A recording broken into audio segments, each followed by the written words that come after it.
आज अगला पाठ 5 में खनिज तथा ऊर्जा संसाधन को पढ़ेंगे। सबसे पहले खनिज को समझेंगे कि खनिज क्या है। खनिज एक ऐसा पदार्थ है जो हमें पृथ्वी के धरातल से खनन विधि द्वारा प्राप्त होता है, जिसकी एक निश्चित आंतरिक संरचना होती है। इसके निर्माण के समय भौतिक तथा रासायनिक परिस्थिति के कारण खनिज का रंग, कठोरता, चमक, घनत्व इत्यादि विशेषता प्रभावित होती है। इसलिए प्रकृति में सबसे कठोर खनिज हीरा एवं चूना नरम अवस्था में पाया जाता है। अब है खनिज का निर्माण। पहला, खनिज का निर्माण तब होता है जब ये तरल एवं गैसीय अवस्था में होते हैं, जैसे जस्ता, तांबा, जिंक और सीसा इत्यादि। ये खनिज आग्नेय तथा कायांतरित चट्टानों में दरारों, जोड़ों, भ्रंशों तथा वीदरों में जमे हुए अवस्था में पाए जाते हैं।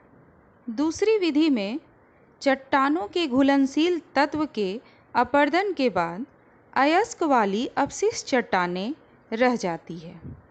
बॉक्साइड का निर्माण इसी प्रकार होता है। तीसरा है प्लेसर निक्षेप। पहाड़ियों के नीचे तथा घाटी तल में रेत या बालू जलोढ़ जमाव के रूप में कुछ खनिज पाए जाते हैं, जिसे प्लेसर निक्षेप कहते हैं। इन खनिजों में सोना, चांदी, टिन और प्लेटिनम मुख्य है। अब चौथा है अवसादी चट्टानों में अनेक खनिज परतों में पाए जाते हैं।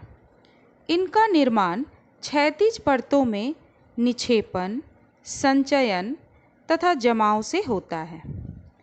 कोयला तथा लौह अयस्क का निर्माण लंबी अवधि तक अत्यधिक ऊष्मा तथा दबाव के कारण होता है और शुष्क प्रदेशों में वाष्पीकरण के कारण अवसादी चट्टानों में जिप्सम, पोटास, नमक तथा सोडियम का निर्माण होता है।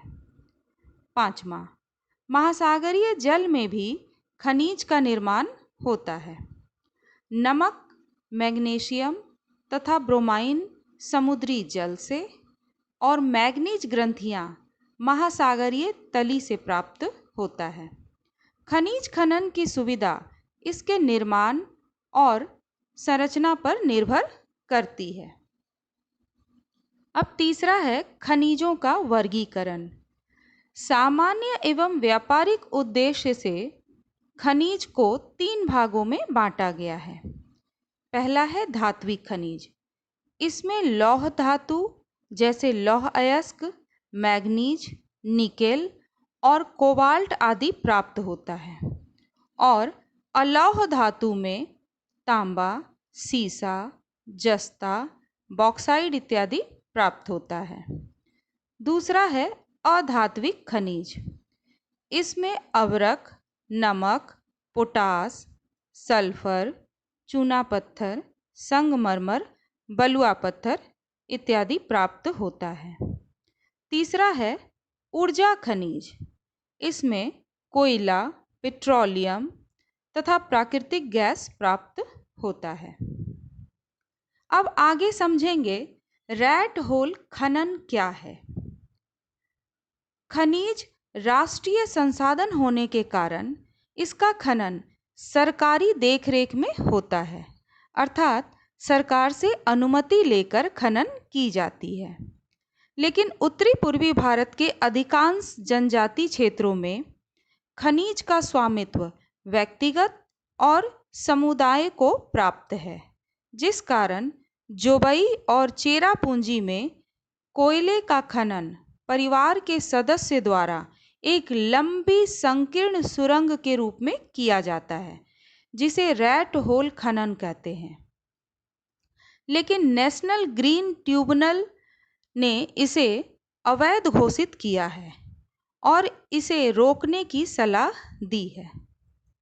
तो आज हमने खनिज, खनिज के प्रकार, खनिज निर्माण विधि और रैट होल खनन विधि को समझा और जाना।